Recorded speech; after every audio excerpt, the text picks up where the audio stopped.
and in the rest of the city. Thank you so much for staying tonight, everyone. Ms. McClay. Oh, sorry.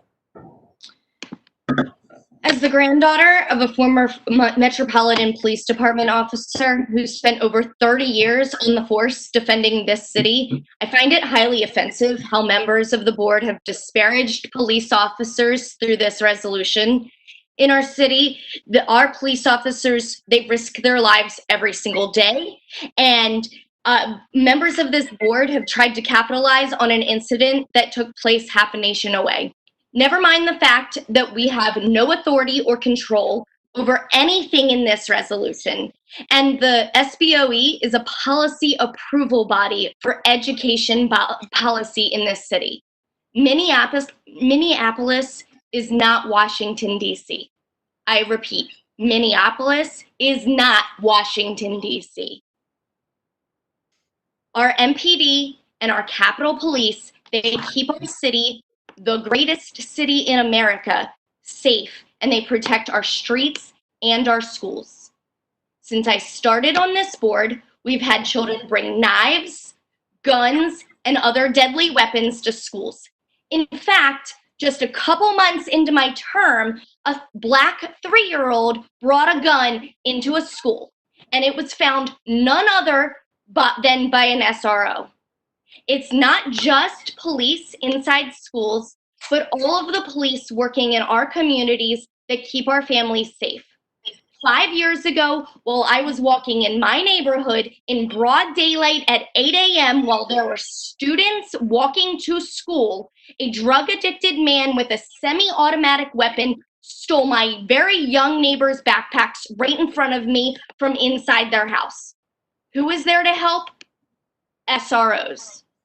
Police and good SROs help with things like safe passage, when pressed, my colleague tried to say volunteers could fill that role.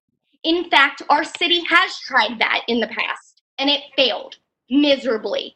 Drug dealers paid people to ignore their presence on the street, and it's well known that in at least one school east of the river that known gang members and human traffickers, aka pimps, hang out during school. Things members of this board have chose to ignore. When saying that SROs are bad, my own high school that I went to school at had a police officer that kept me from leaving school.